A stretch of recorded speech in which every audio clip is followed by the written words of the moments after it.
What's going on, everyone? Chris from Pickdawgz.com here with your Week 11 college football breakdown. We're going to be breaking down 8 games from the college football card on Saturday, November 9th, 2024. If you like this content, make sure you smash that thumbs up. Subscribe to our channel. Let me know your college football picks in the comment section below. And if you're looking for my best bets, the games that I love, including my daily $15 best bet, head on over to Pickdawgz.com and click the Premium Picks tab at the top of the page. Gonna have a loaded card this weekend with NFL action on Sunday, college football action on Saturday, with college hoops, NBA, and NHL mixed in. So it's a great time to jump on a long-term pass, whatever you do, whether it's a daily pass or a long-term pass where you go with just me or you pair me up with one of the other great handicaps as part of our multi-capper promotion.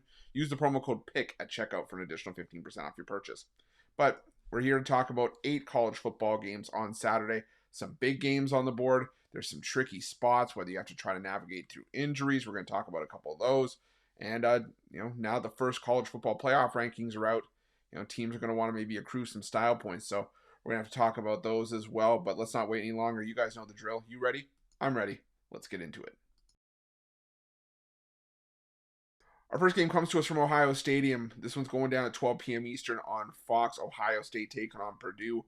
Ohio State laying 38, total set at 53. And this is one of those teams, Ohio State, where I was talking about accruing style points. I think Ohio State is definitely one of those teams. This Ohio State team, it's 7-1 on the year. They still have Ohio State, behind Oregon in the Big Ten standings, obviously with the head-to-head as well. So Ohio State occupying one of the 5 through 8 seeds as well.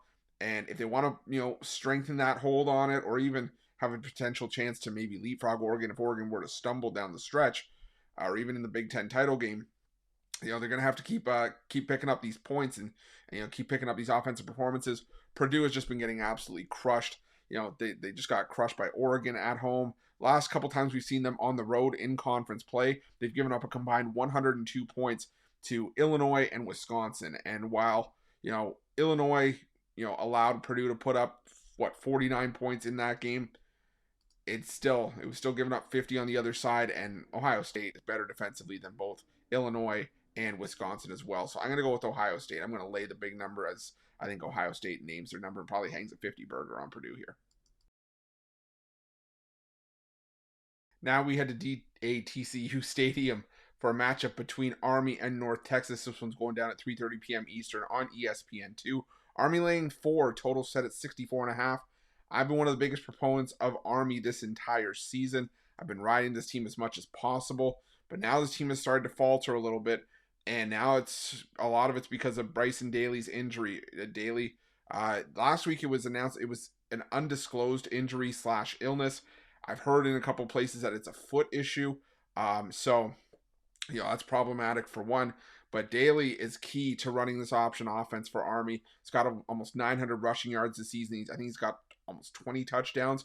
And you could see it last week against Air Force where, or in their last game, I should say, against Air Force, where this Army offense just looked dead with Dwayne Coleman leading the charge. And if Daly can't go and if he's less than 100%, this North Texas offense has the ability to eat teams alive. And we've seen them, put points up in bunches left and right. They've also been very susceptible defensively. But again, it's a completely different story when Bryson Daly is leading the charge. So the line movement in this game to me suggests that Daly is going to be missing this game again, because we've seen Army dip from a 6.5 point favorite now down to 4. I would hop on it while I can. I'm going to take North Texas plus the 4. I'm going to take them on the money line as well. I just think that the injury for Daly is just too much to overcome here. And even with a week to heal up for Notre Dame, I just think it's too much for Army to get past here. So give me North Texas plus the points with a sprinkle on the money line. Now we head to Carter Finley Stadium for a matchup between the NC State Wolfpack and the Duke Blue Devils. And NC State laying 3 here. Total set at 51.5. And this one's going down at 3:30 p.m. Eastern on ACC Network. And we started to see the luck factor that Duke was, thriving on earlier this season catch up to them. I mean, it got bad against, SMU where, they forced 6 turnovers and still lost the game in overtime. They lost to Georgia Tech.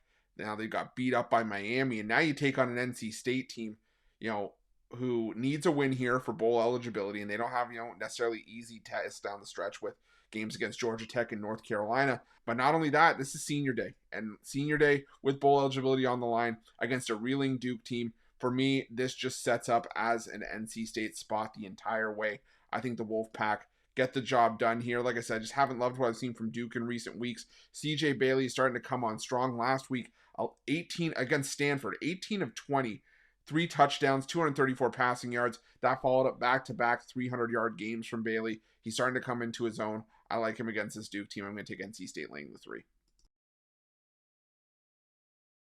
Now we head to Yeoman Stadium for a matchup from the American between Temple and Tulane. This one's going down at ESPNU at 4 p.m. Eastern. Tulane, a massive 26.5 point favorite. Total set at 49.5. And to be honest with you guys, I don't think that you could set this line high enough. This is a bad spot for Temple to be in. Tulane, it's a Tulane team that, is 7-2 on the year. They're still trying to make a run at the AAC title game with, Army and Navy slipping up right now. And this is a team that's won 6 in a row. They put up 34 plus in 5 of their last 6 games. And now you take on a Temple team that's been getting absolutely shredded. They got shredded by Army. Granted, the option isn't an easy thing to plan for, but shredded nonetheless. They got shredded by Navy. And, they've been getting run over. They just got run over for 56 points by East Carolina. And now you got a Tulane team that runs the ball at a top 10 clip. They're 11th in the country in rushing yards per game, top 40 in yards per carry. Going against Temple's defense, it's 125th in rushing yards allowed per game, 116th in yards per carry allowed. I think that this is just one of those spots where Tulane is just going to run wild on Temple. Probably win this one by at least 4 scores. I mean, hell, this is a Tulane team that hung 71 on UAB earlier this season. So I got to go with Tulane here, laying the big number. Now we're heading to Lubbock for a matchup between the Colorado Buffaloes and the Texas Tech Red Raiders.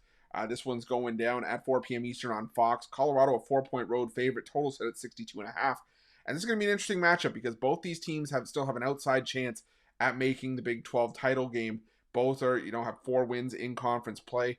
But the thing is that Colorado does have the game in hand where they can still, catch the Iowa State Cyclones, and where Texas Tech doesn't really have any control over that.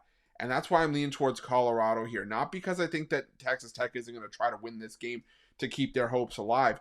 But the fact of the matter is, you've got Colorado's offense, which is 8th in the nation in passing yards per game, up against the Texas Tech defense. It's 133rd in passing yards allowed per game.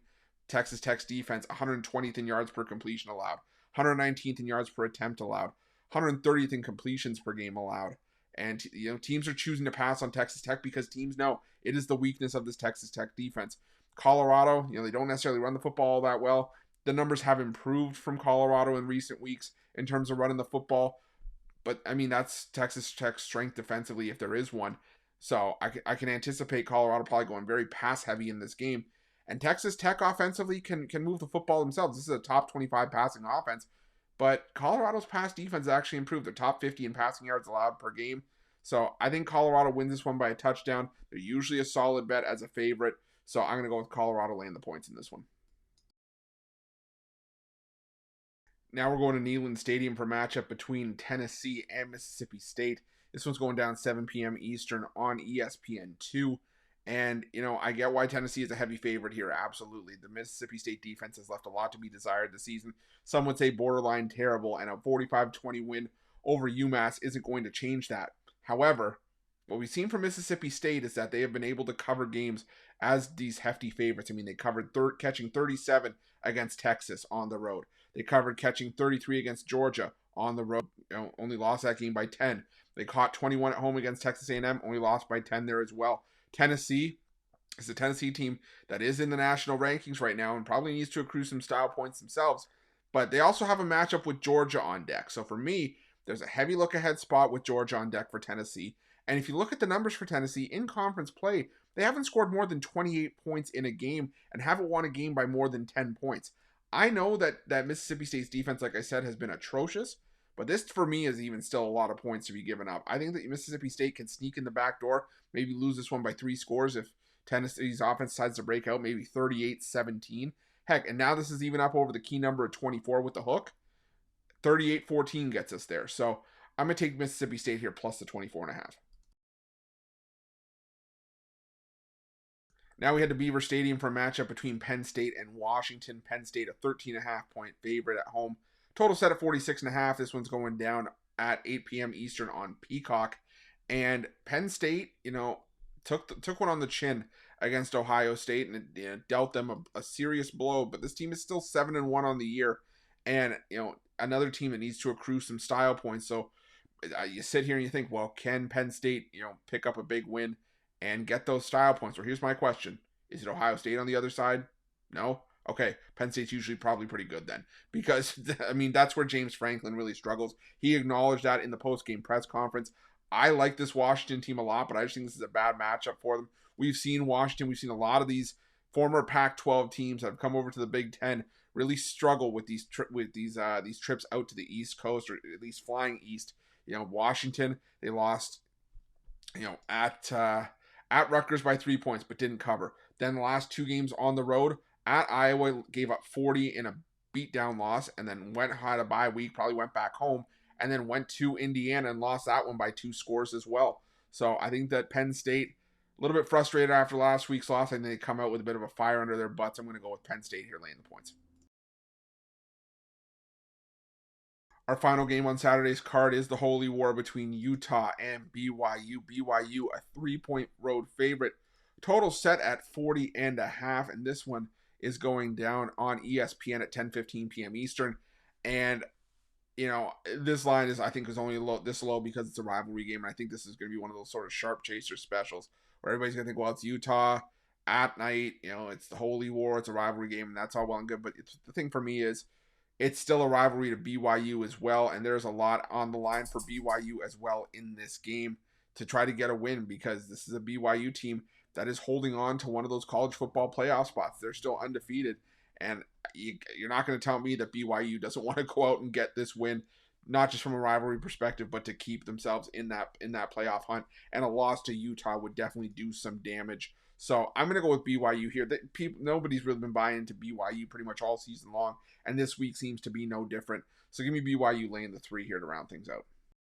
That's it. That's your Week 11 college football breakdown on Saturday, November 9th, 2024. Again, if you like this content, make sure you smash that thumbs up. Subscribe to our channel. Let me know your college football picks in the comment section below. And if you're looking for my best bets, again, the games that I love, head to pickdawgz.com. Click the Premium Picks tab at the top of the page. Loaded weekend ahead. I can tell you guys right now, I am not holding back. There's a lot of money to be made, and I'm telling you, the books are going to regret that they ever saw me this weekend. So this is a time you want to jump on long term. You can jump on a daily package if you want. We can make you money that way as well. But I can tell you for myself, the 3-day and the 7-day passes are actually less than buying each of Saturday's packages individually. And it's going to get you access to every play I make. College football Saturday, NFL Sunday, college hoops, NBA, and NHL mixed in. So definitely something that you want to make sure that you take advantage of. Whatever you choose to do, though, use the promo code PICK at checkout for an additional 15% off your purchase.